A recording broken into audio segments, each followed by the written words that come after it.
Hello, everyone, and welcome to the Ghost Show.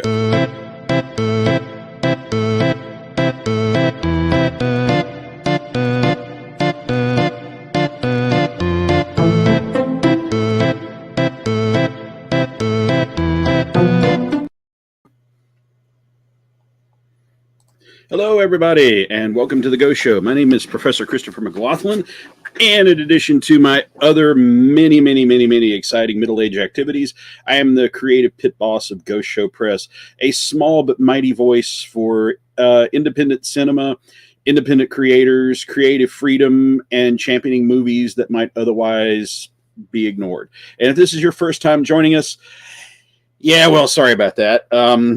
You probably noticed that oh, hey, here you go. It turns out I'm not flying solo at all. So, yes, I'm joined by my esteemed business partner and the godfather of the Banff family of podcasts, Mike Lafferty. Mike, how you doing tonight? I'm all right, Chris. How are you doing? Oh, good. You looks like you made some additions to your lovely home. Yeah, we just took out the back wall and added in that fireplace, and sofa's all new. Found that at Goodwill, so spruce things up as we can.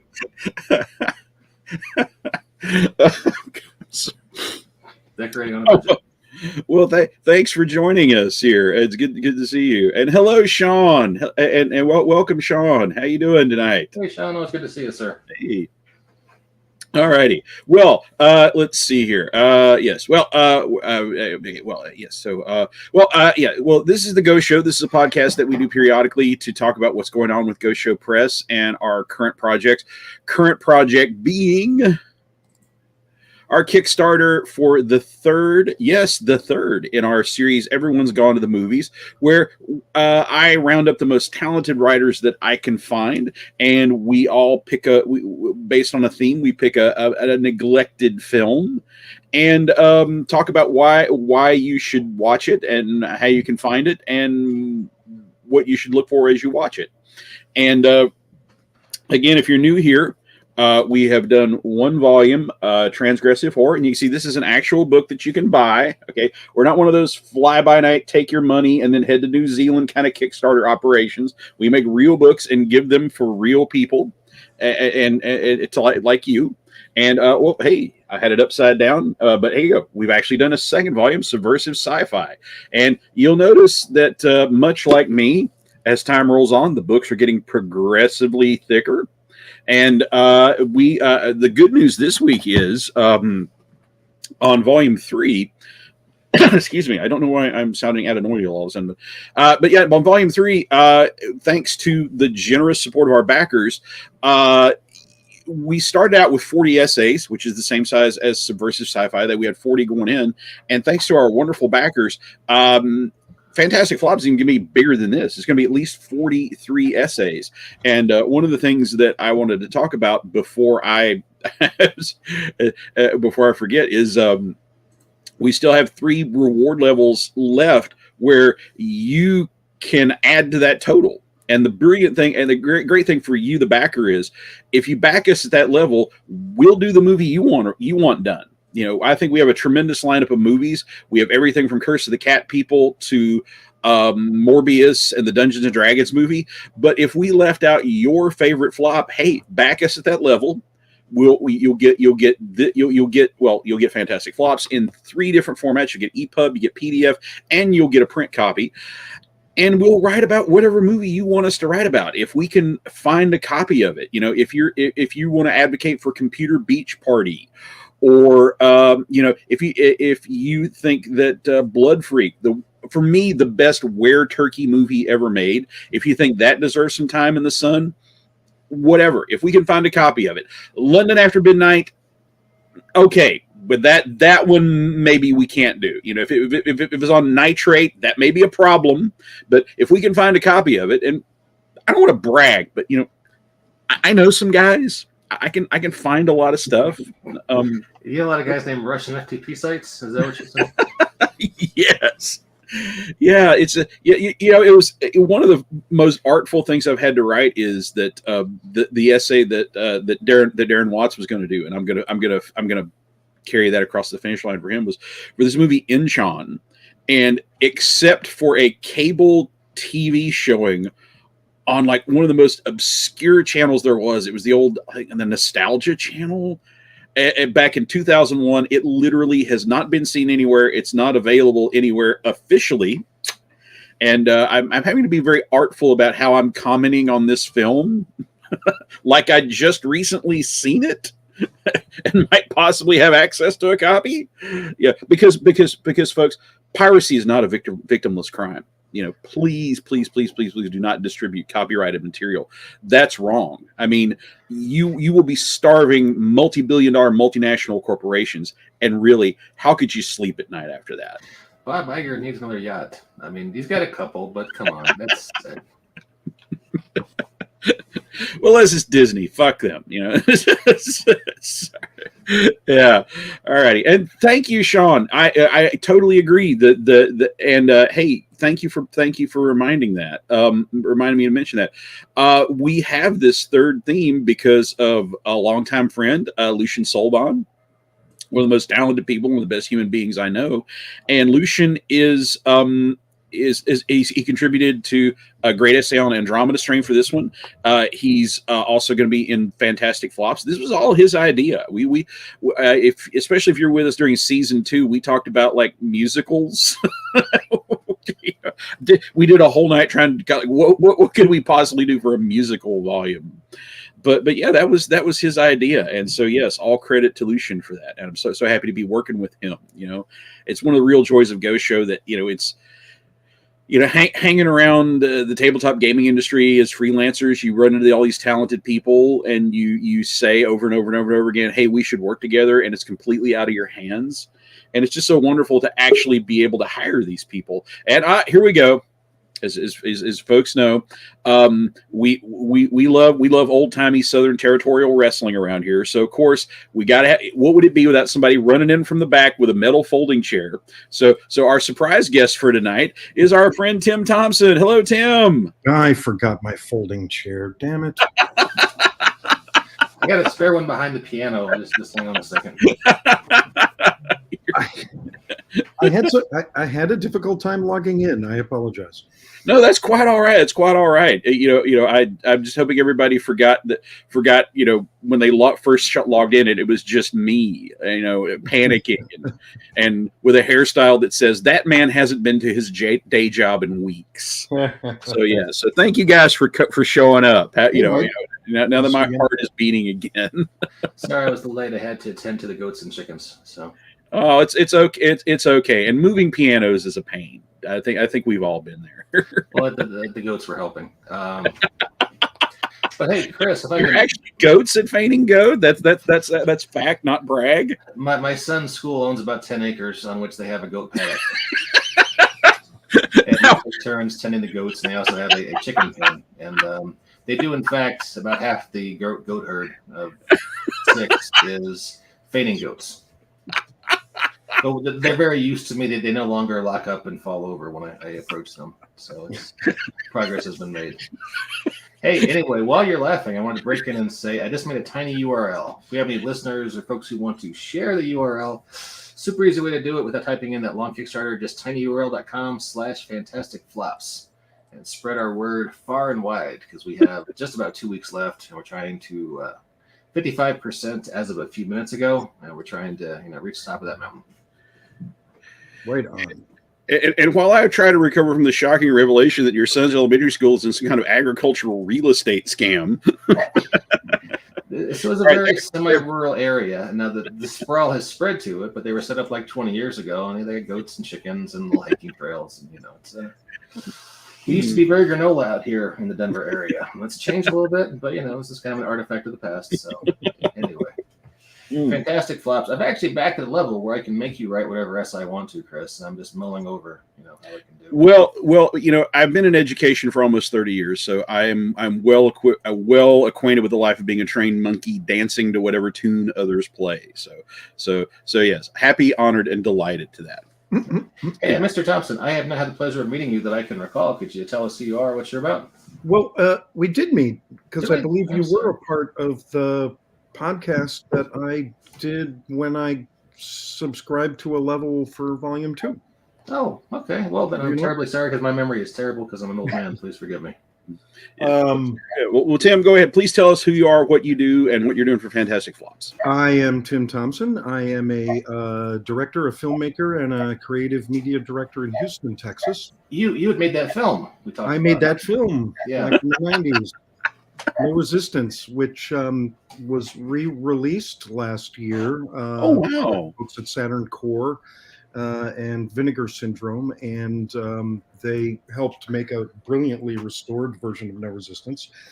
And in looking for ways to talk about it, I ran across subversive sci-fi, which I had not heard of before. And I callously and selfishly hijacked a podcast level endorsement of that book to sort of ask if Professor C there would let me talk about the film when I did it, which he agreed to, probably much to his chagrin. I love the film, and I love getting to talk to you about it.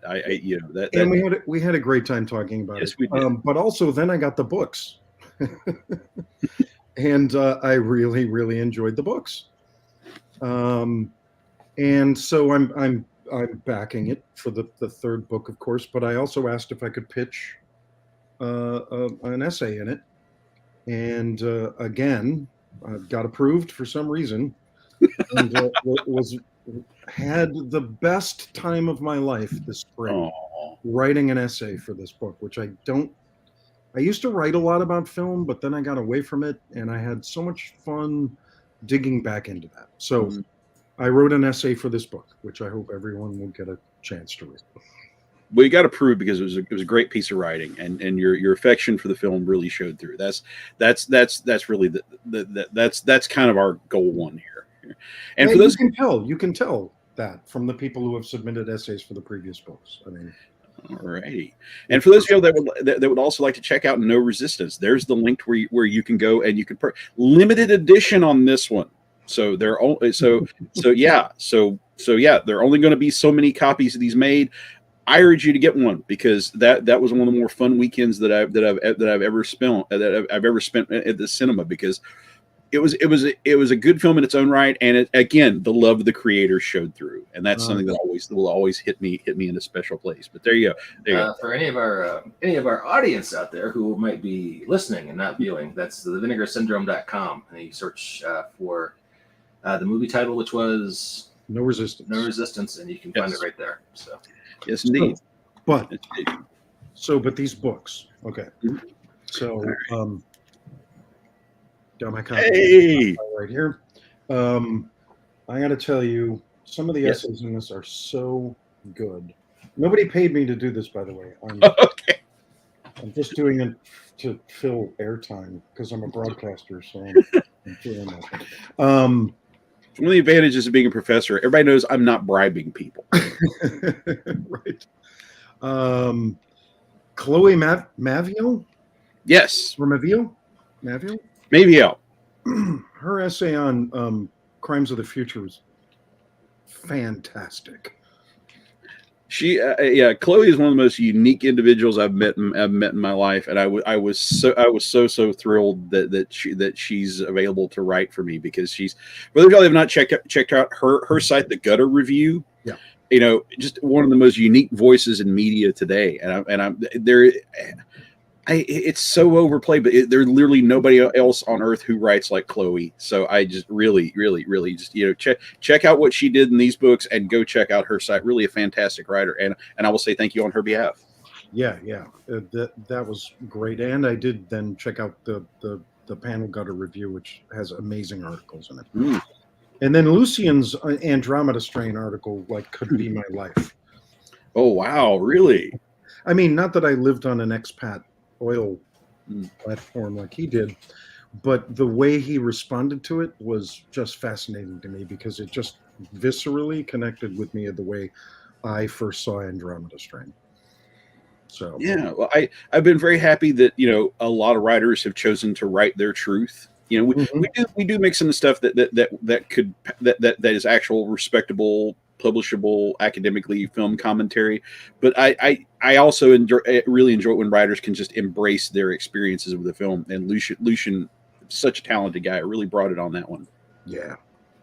All right. So, and we have a question from Sean. If I can talk about, but before we get to Sean, okay, I'm sorry, I have to get things out before I forget them. If you would like to be like Sean and Tim and join us here on the show, we still have 4 reward levels left where you can get all 3 books, all three formats, and you can come on this show with whoever you want to be on here with, and we'll talk about whatever you want. We will be more than happy to talk about whatever topic you want. We'll be happy to give you some airtime, and check those out. We have all 4 of those still available. All righty. So question from Sean. Let's see here. Thoughts on people thinking a movie is a flop when it did really well in reality? It seems to be a perception situation that is happening more often. I think that. Do you have an example, Sean? Because there's a lot of movies I can think of that are borderline. Mm-hmm. I'll take a shot at while Sean is typing. It's just, I think it kind of depends on your perspective on how deep in the weeds you get, because like let's take a film that a lot of people are down on because it's shit. The Flash movie. The Flash movie will bring in the GDP of many a third world country, and it will, on paper, make more money than it officially costs to make it. And there are people that will be the hill they will die on. It made more than it cost. Mm-hmm. And then there are the people that get deeper in the weeds and say, well, if you factor in the marketing budget and whatnot, this thing is an epic turd loser. And then you have the old school guys that will say, none of this accounts for inflation. Like, anybody who tells me the most successful film of all time isn't Gone with the Wind. They offend me as a social scientist and a film commentator, because inflation is a thing. So yeah, I mean, it kind of depends on your level of understanding about these things. And believe me, I tried not to let the numbers overwhelm me. It really is a bizarre situation when you're talking about a film that will make $500 million globally, and that is technically going to be a money loser in reality. I mean, there's just the fact that people can't comprehend that something could make $500 million and lose money, at least on the initial go around. I'm not mad. No hate for people that can't grasp that. There are people that are deciding, can I afford the generic or the name brand soda right now in the world? So there's no hate or no animus if film finance is not on your radar here. Flop is weird because it means things in different decades. Yeah. The flop now, we don't even know what that means. In the 2020s, we don't know what that means. If Flash may well be one, I don't know. But a flop in the 60s to the 2010s, for example, there's a pretty clear definition of why Ishtar is considered a flop. Its budget versus its distribution returns, or Joe versus the volcano. 2 essays I wish I wrote in this book, by the way, because they're some of my favorite movies. And then, but I'm going to throw it back to you, going even further. How can Plan 9 be a flop when it was never really a commercial thing in the first place? Well, as the writer of Plan 9, I'm deeming, okay, our criteria was you could flop at the box office, you could flop with critics, or both. Okay. And the fact that none of Ed Wood's investors got a dime back, he never even settled up his back rent that the film was supposed to take care of. Right. And it's so funny. People who've never seen Plan 9 will go, "Oh, that's that worst movie ever made." Right. Thanks, Leonard Maltin. The Medved brothers, actually. Okay, yeah, right. But one thing I get into the essay is that there are a lot of people, especially now that Michael Medved has gotten kind of extreme and open with this with right wing politics, you know, a lot of people are down on Medved. It's like, how could you be so mean as to call this a flop? But one of the things I point out in the book is that was the result of a reader poll. They had done a previous book, The 50 Worst Films of All Time, and said, hey, just write to us and tell us what you think is the worst movie ever made. This was just an open call of people who read their first book. Now, if you want to be mad at the Medveds for being mean to Ed Wood's masterpiece, that's okay. But it won that title in a fair and open democratic election, unless you sell pillows and you want to tell me that, like, the voting machines were tampered with. So, yeah. I just had a text come in saying one of my friends is watching with dinner guests and they just bought a book. Oh, thank you. Thank you. And bon appetit. I hope you're all enjoying your dinner. Okay. All righty. Mike, thoughts on flops? On why some films are called flops these days when they may not deserve it? Or? Well, you were talking about movies adjusted for inflation, which, is important. Otherwise, you got all the Star Wars movies in the top 20. So you adjust for inflation, and yeah, you're right. It's Gone with the Wind, and then Star Wars won, and nothing else from the saga makes it in. For some reason, I thought Birth of a Nation was in the top 10, adjusted for inflation, but it's not up there. Really? So, yeah. I guess I still am a big Kevin Smith fan. I just like his earlier work better, to sound like a complete poser. But for years, he would talk about, and he's online way too much, and guys, give him shit and say, oh, your movies are all flops. But in the 90s and early 2000s, the way his stuff was working, and Matt Damon talked about a lot of his movies released through Lionsgate were like this too. You made back close to your budget on direct ticket sales. Mm-hmm. Then you made your profits off of DVDs. And that market has kind of dried up with streaming. So, yeah, which I guess is one reason they're striking. Let's try to, to actually do that math and figure out where things are at. But I would argue a lot of this, anyway, getting back to Star Wars, forgive me. I would argue a lot of those movies could probably, at least critically, be considered flops. And I mean, they're huge, gargantuan money machines. But, more people like the prequels, I think, because they can make fun of them in memes. Especially there's generations of people the younger kids just discovered that because they saw it on Reddit, people making fun of it. So I don't know. As I was trying to say to Sean, did he ever reply? It's a funny definition, and it can be very contextual. So I'm using words like contextual. I really do sound like a poser. Forgive me, Chris. I should just wear a fucking beret. I didn't mean to sound like that, but here I am. I'm reading what Sean has said further, and he said, take the latest Indiana Jones movie for example. It's already made more than it cost, but people have already called it a failure. Mm-hmm. I've heard that stated about older movies made their money back, but not in the extreme. Mm. So part of that equation is the fact that the industry says, take the production budget of a movie and roughly double it, and you have to make the double back for it to be a success. Yeah, and I also think the fact that we're a lot more tribal about it now. I wasn't around back then, believe it or not, but back in the 1940s, I don't think anybody would attack you on principle if you said, like, I was a little disappointed in that last Humphrey Bogart picture. They wouldn't punch you on principle. They would just evaluate it movie by movie. But now it's like it's like well, here we go. We'll go to Star Wars. That'll be our punching bag of the night. I think the only thing in Star Wars you're allowed to criticize is the holiday special. I mean, I would literally, I would drive a nail through my hand rather than watch the prequels again. And we're gonna get mail for that. But I'm on break, so I don't care. But I mean, it's I mean that is as somebody who's watching films for 50 years, that's one of the things that baffles me is there's this great emotional reaction to something like to Star Wars and Indiana Jones, and even among fandom, it's just a minority of the movies that are objectively good. Mm-hmm. I mean, in Star Wars, you can agree on the first movie, Empire Strikes Back, and the early Mandalorian, and after that, there you go. Bring tape your knuckles, put on the foil. And the visceral reactions to franchises that are majority terrible just baffles me. It's weaponized,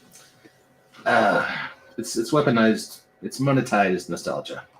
which is not bad. I mean, people like comfort. That's the human condition. You can't blame them. But I wish they were doing it different. But I mean, I'm a movie nerd. I always wish whatever film I'm watching, I'm like, they could have done this different, or But I would be okay. Keep in mind, I got a kid upstairs with like several $100s of Star Wars Legos just spread out everywhere, and movies. And I just got back from Disneyland, the whole Star Wars land they have now. But I would be cool if Disney just said, you know what, it's all going in the vault, at least half a decade, maybe longer, just until you guys miss it again, because it's been too much. Don't you agree? And how can we miss you if you won't go away? Yeah, exactly. The Iron Giant, I think, is a great movie. Yeah. And it's a flop. Did not make its money back. I mean, commercially a failure, but critically it's well loved. I think it tries to set out to be. I think it does exactly what it wants to do. Mm-hmm. And I suspect someone's probably writing about that in this book. And if they're not, maybe we should. But not yet. But we haven't had a chance to talk to the 4 people who have backed us at the pick your own essay level. And I wouldn't be surprised if it was somebody's pick. And I don't imagine I would have a hard time finding people who want to write about it. Mm-hmm. And if you want to make absolutely sure Iron Giant makes it into the book, those pledge levels are still open. There's at least 1 left last time I checked. There were 3 when I was prepping for the show. We're about out of the ones where you just get fantastic flops, but the one where you get all 3, we still have a couple of those left. Yeah. There are some movies. Serious plunge. I just watched Immortals with Henry Cavill from 2011. That movie made its budget back. It's considered a success. I would like to call it a failure on so many levels, just because it's painful to get through. But that's not a flop. So yeah, it can be an getting back to Sean's question from 20 minutes ago. It can be an arbitrary definition. Yes. And officially, if you like Star Wars, God bless you. If it brings you joy, I'm fine with that. I just don't understand it. That's all I'm saying. If you love Star Wars, I'm glad that you have love in your life, because everybody should have love. I have cinema in my life, and if Star Wars is your cinema, God bless you. I don't get it. Like, I had some guys in the podcast who do a military science fiction series of novels that's very successful in that market space. Mm-hmm. And a lot of their marketing is geared around, we're cooler than Star Wars. And it's been a very successful angle for them, because there's a lot of people like Chris who feel the way you do. They might have liked it initially back in 78, but now they're older and looking for more Star Wars content, and they kind of hate it. And, that's the angle that they market on. I was like, guys, you got to understand, being a Star Wars fan is not dissimilar to being a Cubs fan for most of their tenure. You like the early years when some things were done that you were proud of, and you kind of, every new venture comes out and you hope for the best. And let's talk about movies that aren't Star Wars, because I'm feeling kind of terrible now about talking about Star Wars. You want to change up, talk about Indiana Jones, or we can just move away from Luke. Tim, yes. You are an erudite man with interest in cinema. Talk about one of the flops that you think would be interesting covering this book, or your flop in particular. You mean, well, okay, so I chose Sky Captain and the World of Tomorrow, which is quantitatively a flop in the studio sense. But that seemed to me just one of the most obvious to talk about when you talk about what one of the original taglines for this book was, films that challenged what they could do and then paid the price. And Sky Captain is just a brilliant example of a fine movie.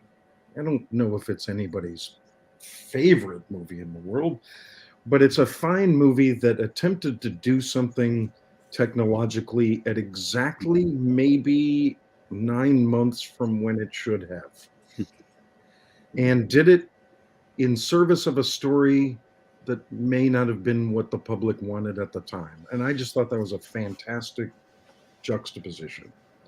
When I originally talked to friends around town that I was going to write the article about Sky Captain, the universal response I got was, "Oh yeah, that movie." Yeah, not the best movie, except for my mother, who said, "I love that movie." But I love that movie. But it is a singular taste. I mean, it's not. There you go, Sean. but it was.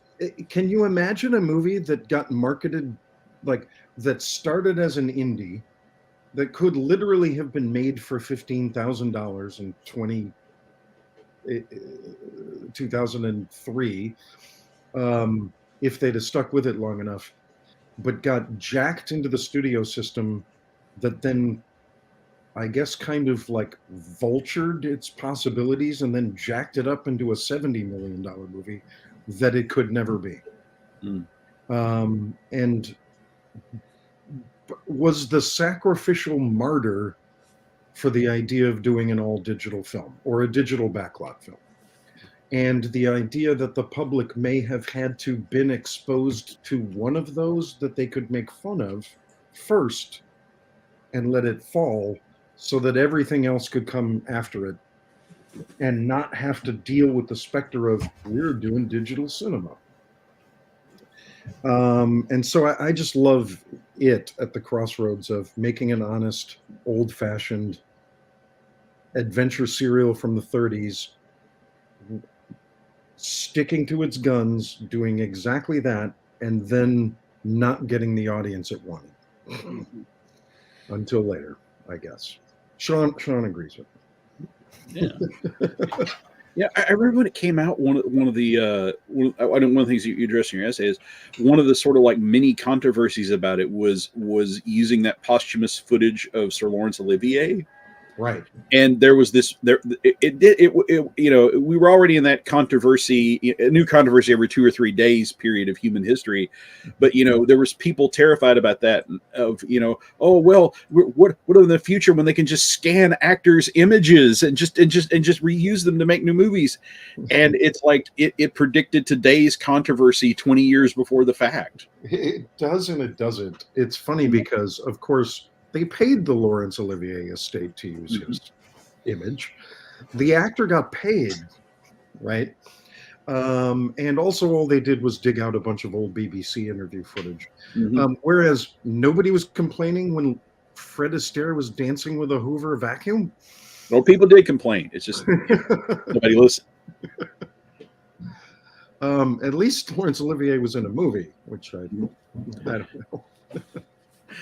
I feel terrible because Sir Laurence Olivier, regarded by many as the greatest actor who ever lived, he makes 2 appearances in Fantastic Flops. One of them is this posthumous stuff that's in Sky Captain, and the other is in Sean, where he's wearing like he's doubled his body weight in makeup, and clearly sleepwalking through this terrible script being funded by a cult. I did not know like, he was in Sean. It's like if there's such a thing as a ghost, Sir Laurence is going to be wrecking my house for the next few months. Well, you could do worse. Oh, that's true. That's true. It could be like Hunter Thompson, because that would be some real chaos or something. Just brush up on your Hamlet or your Henry. Distracted with the Shakespeare folio. Remind him of better days before he had to start doing films like In Sean. Or just yell Heathcliff. Yes. There you go. Of course, I've been reading a lot of old creepy magazines. I'm in ironic punishment mode. It's like he'll see my film library and never want to leave. You've got Citizen Kane in 4K, and now I've made him James Mason. I don't know. All righty. Okay.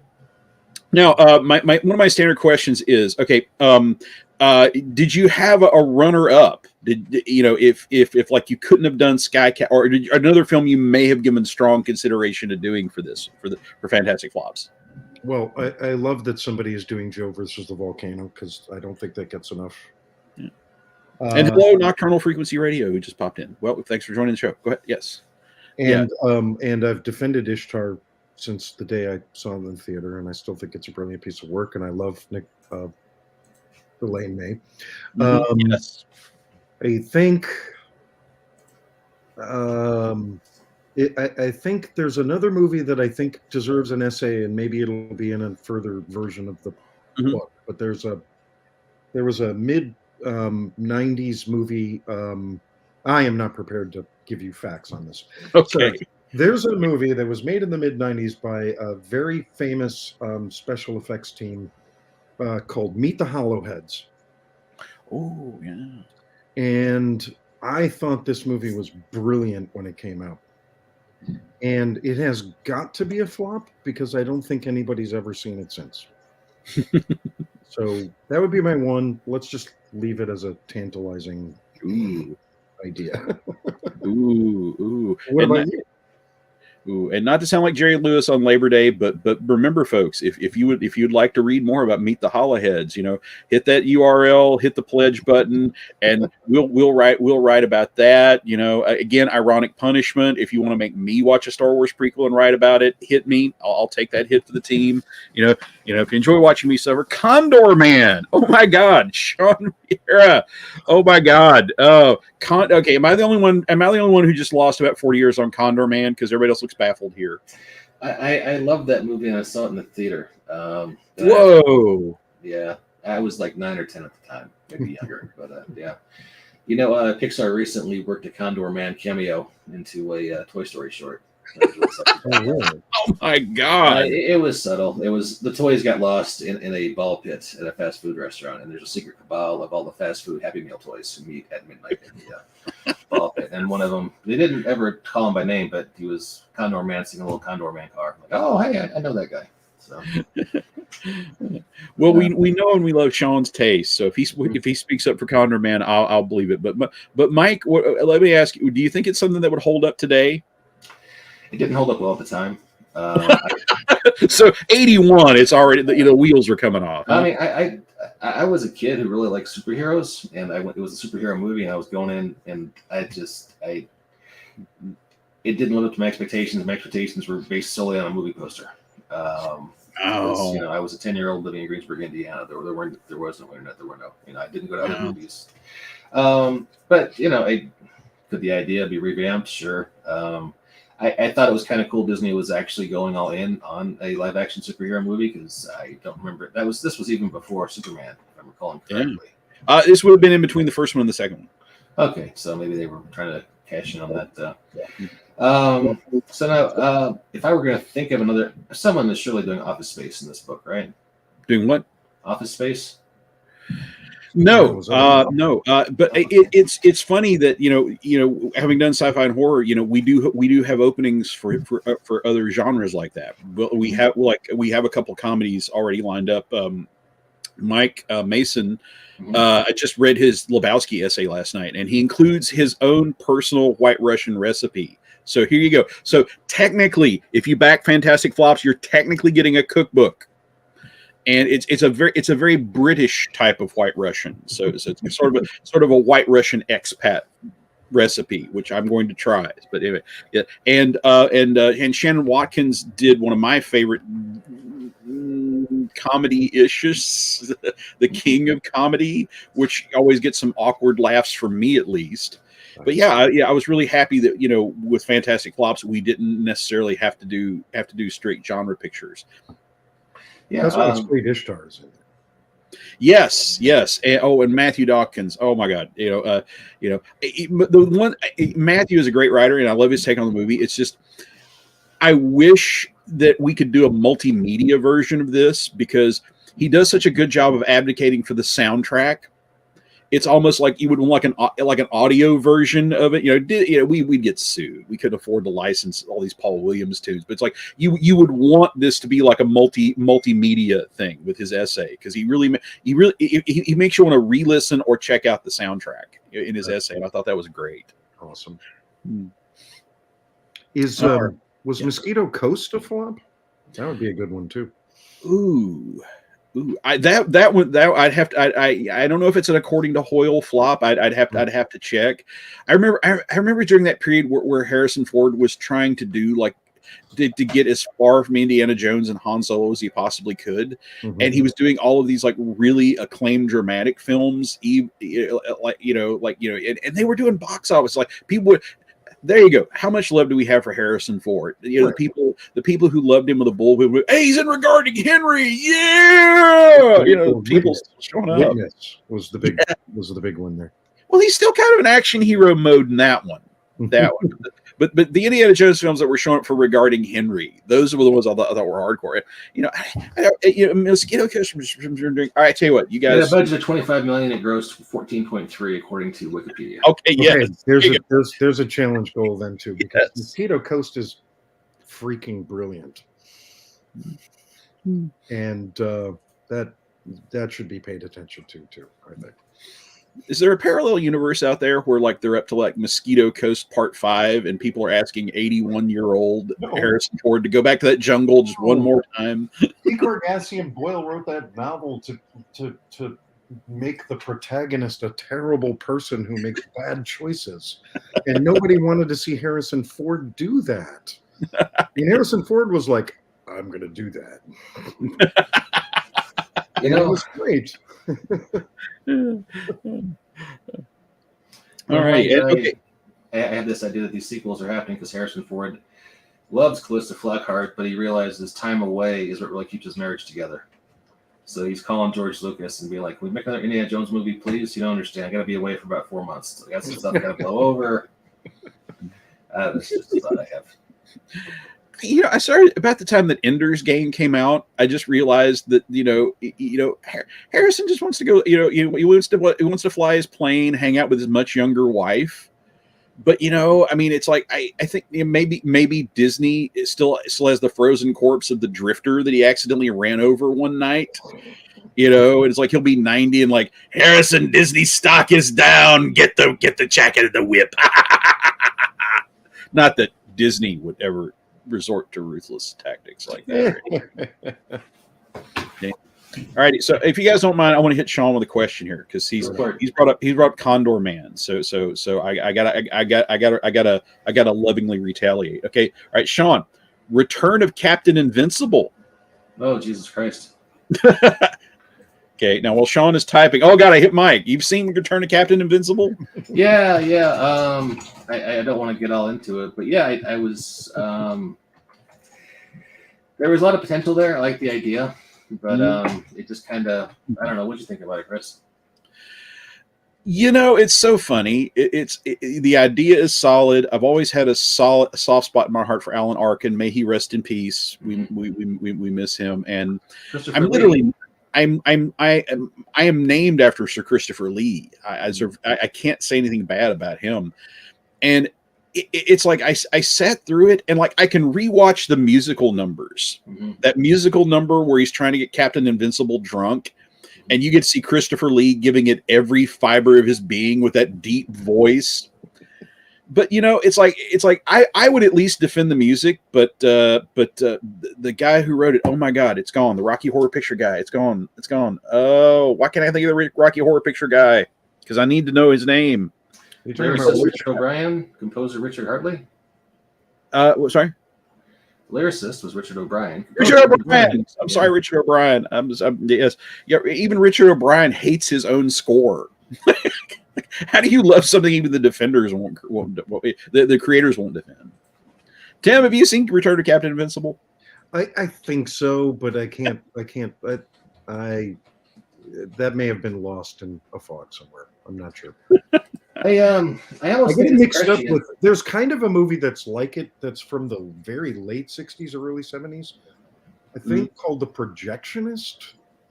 Ooh, do you remember that? I kind of get them confused. So, well, if you watch the clip of Christopher Lee going, name your poison, you've kind of seen all that. Christopher Lee is not in The Projectionist, so that seems. The Projectionist. Oh, I thought we were still Captain Invincible. Sorry, my bad. So the Projectionist had a remake in 2019. I mean, that's why I should not get them confused. Christopher Lee is not in the one I'm thinking of. Let's see. Alrighty. That one had Sean Rich and Captain Invincible, so credit to him.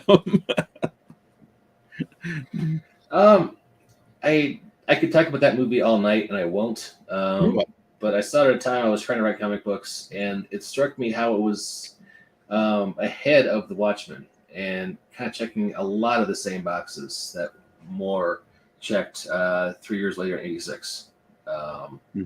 So I think it was almost prescient, in having a deconstruction of comic book heroes, kind of a gritty deconstruction of comic book heroes, but then you somehow shoehorn that into a musical comedy. So it's an odd bird. Yes. Yeah. It reminds me a bit of Steve Marsh is talking about mystery men in Fantastic Flops, and Right, that's a good one. Yeah. and he's making this very interesting discussion that the mystery men play so much better today because it's a parody of a genre that didn't exist at the time. It's almost it's like parodying Marvel and DC movies that haven't actually been made yet. I was hoping he'd be on this because I wanted to ask him. I haven't read the essay yet, of course, but I want to know if he's coming at it because he actually read the Mystery Men comics that Bob Burton made in the back of Flaming Carrot. Because that's what Bob Burton was doing. Yeah. And that's what the movie did that the comic book people liked in Flaming Carrot that the general movie audience didn't necessarily want to see. And I was interested if he was like playing with the Bob Burton stuff at all. Oh yeah, he does mention the comic, but since it's a book about movies, mainly sticks to the movies, and and relating it to how it's a genre that in many ways doesn't exist yet. Mm-hmm. He at least in the draft I read, it's like he compares it to like imagine if there was no Western, if like there had only been like one or two Westerns made, and then all of a sudden somebody makes Blazing Saddles. You might enjoy the movie, but it's like, what exactly is this parodying here? I don't know what this is. That's really cool. I like that. Right. We really are ripe for a few more superhero parodies. Although I mean, Marvel tries so hard, at least when they're making good movies, to lean into the action comedy thing. It's hard to parody that well. But yeah, it's like I've been a lifelong fan of Mystery Science Theater 3000 and all of its offshoot projects. And one of the things the movie riffers say is it's almost impossible to riff a comedy. Yeah, and they've actually riffed a few Marvel movies, but to me, you always run into that problem of the Marvel movies don't take themselves all that seriously for most of their running time, and it's hard. Now, by contrast, they riffed Batman versus Superman, Dawn of the Worst Fucking Thing Ever Filmed, or whatever it was called. And that riff is hysterical because I think even the non-Russian bots that like Zack Snyder, have to admit that Superman versus Batman, it takes itself a little too seriously at times. Yeah, I can see that. I just finished watching the Venture Brothers, the new movie that just came out for those guys. Yes, tonight. Yesterday. Yeah, I just downloaded it. I was watching it today, and there's a scene where the council for the Guild of Calamitous Intent, and they're talking about things, and they're watching some video, and the two old guys who are actually one guy are like, "Do I have to watch a superhero movie now? Everything's superhero movies. What is up with the oh god." Was Chris, the horrible Marvel TV show about the guys on the moon? I had to watch the Eternals. They're just the X-Men on the moon. You're just fake X-Men on the moon. Do I need to watch this to understand the movies? Yeah, or the Inhumans. Yeah, the Inhumans. That's right. So yeah, I think I don't know. I would both like to see more superhero parodies and have Marvel also say, "Hey, we're taking a break after the Marvels comes out. 5 years, no superhero movies. Let you guys, appreciate what you had, and then we'll come back and do something new." So, I don't think that's gonna happen. No, it won't. But it's possible. Theoretically, it's possible. Someone can say, "You know what? We created this trend. We wrote it. We accomplished something interesting, and we're gonna let it go. It's okay. We can make other movies. We got all these other Disney movies. We can make live action Toy Story coming soon to a theater near you." I'm sorry, I was lost in thought at the moment that there are people that actually paid money to see Inhumans at an IMAX theater. I was almost one of them. Oh God! Well, they put a giant teleporting bulldog in there. They were aiming directly at me. I don't know how they missed. Yeah, it was not good. And I'm speaking of as a Bronze Age Marvel completist. It's not good. that is I made it up to the part where the woman whose superpower is that she can beat people up with her hair the goons grab her arms and she immediately just goes to her knees and starts screaming. and I'm like pounding my head against the seat, against the chair, going like, if only she had some superpower that wasn't reliant on her hands. Yeah. Is there a better that's close to being a you had one job moment. Right. Oh, and then in the next scene, let's just shave her hair off for the rest. Well, that would have been tense and dramatic if it had been an earned victory. But it's like you're robbing her of a superpower she clearly can't remember she has. Although Karnak in that kicked ass, so I'm going to say that. Yeah. But you go to the funny, charming Anson Mount. Let's make him a character that never talks. Well, Wow. It's been a long, long road, and not all choices can be great. That very, very, very true. Very true. Very true. Yeah, I misspoke a few minutes ago. I said the 2019 movie was a remake of The Projectionist from the 60s. I was completely 100% wrong. So those are two vastly different movies with just the same title. Which was probably also part of my confusion of what The Projectionist actually is. It's okay. People are doing internet searches and still they're looking for 28 Days, the wedding movie, and they're thinking 28 Days Later must be a sequel. And, bloody English zombies. Hey, if Alex Garland writes it, no, I mean, like, it's not a joke. Supposedly, Alex Garland is writing 28 months later. Oh wow! Which I would actually agree that could be fun. I think I like it more as an idea than a movie because it's like they've already done 2 of them, and they did those before the zombie wave crested. Sure. And what could you do that would make the third one worth doing other than? I don't know, but if the guy who wrote Annihilation is going to do it, I'm going to pay attention to it. Well, there is that. There is that. Okay. Okay. Or God. Okay. All right. Here we go. I got not to get back to okay. Yeah. Sean actually knows somebody that paid money to watch Inhumans. You'd think with Disney's resources they would like know these people by name and address, and they would just quietly send somebody in a mouse costume to hand them free passes. Sorry, right. That's all they would need. Sorry. All right, and if any of the Disney people are watching, here they go. Use that one for free. Okay. Well, we're heading up on the hour mark here, so this is the time that we traditionally we plug and we say goodnight. So let me go around. So, Mike, what's coming up this week on the Banff family of podcasts? Not a thing. I don't have a single show planned. So I did just have Jacob on Friday for a casual chat stream, and that was a lot of fun. So I'm probably going to try to do another similar casual chat stream. I don't know if you ever remember Paul Malco. He was on one show with you a few years back. Paul is going to be doing D&D live on stage in Patterson, New Jersey, with a live band. They've worked out themes for the various characters, and they're going to try to, do a live soundtrack as things improvisationally happen with the dice rolling. And I think it's an interesting experiment. I would be curious to see how that goes. And sorry, go ahead. No, I was just going to thank Tim because I looked up the projection while we were talking, which stars Ronnie Dangerfield, or at least he's on the cast. And this looks, I just looking at the Wikipedia entry, I kind of want to check this out. It looks like sort of a Walter Mitty kind of thing. Yeah, it is very psychotronic. It's Walter Mitty meets 42nd Street. Wow, good sell.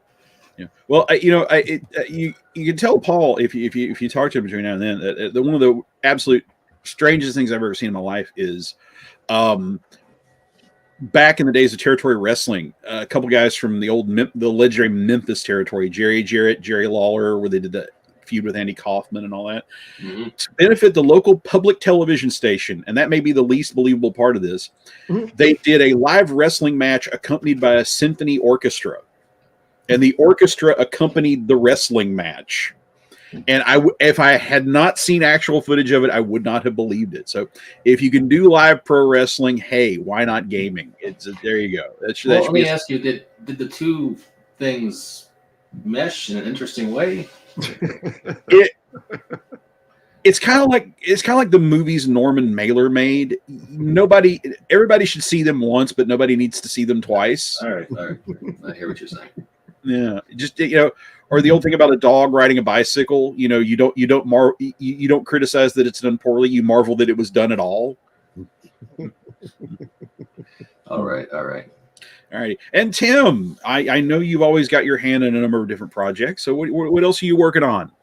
Oh gosh, no, we're in a lay back and see what happens period. So I don't have anything to plug. Sorry. This book.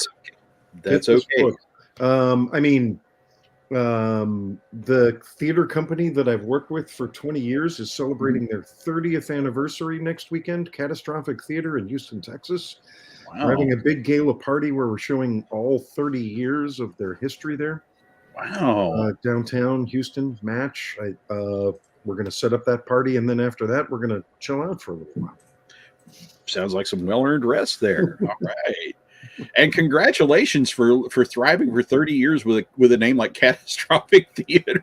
Well, I wish I could say I was the impetus for that, but nope, I'm just riding their coattails because they're a great bunch of people who do great work. So, yeah, I will confess the number of people said, "Do you really want to call it Fantastic Flops? Because if you don't fund, you're going to be the subject of ironic jokes for years to come." And I stressed over that, but couldn't think of a better. I couldn't think of a title that would give you a better job of conveying what the book is about. So okay, it's a title. It works. I believe I suggested several, but let's not clip. You did, and thank you. And they were good, but I just thought Fantastic Flops was the most on point. It's not. It is your book, sir. I am not trying to back. Well. Thank you. And if it fails, you certainly have earned it. You've earned a public "I told you so" now. But why speak of that? When you wonderful people, you have us well ahead of things. We've got 16 days and change to go. We're not even quite way through, but we're well over half funded. We were at 54% before we went on the air. We're well ahead of the pace on Subversive Sci-Fi, and thank you all so very much for making that happen. We love it. We appreciate it, and I'm glad that I have this show that allows me to tell you that. So, and really, we succeed mostly on your generosity and your willingness to share the good news about these books. So, thank you for guys that have been spreading the word about it, and please just keep spreading the word. I'm getting a sandwich board made. I'm going to wander the streets of my town. So please keep circulating the URL, or if you prefer the tiny version, there we go. Hey, look at that technology. There you go. All righty. Well, thank you very much for joining us, Mike. Always a pleasure to talk to you. And hey, folks, Mike makes so much of this stuff happen. He's the reason I know how to do a podcast. He's the one who makes sure you get your books.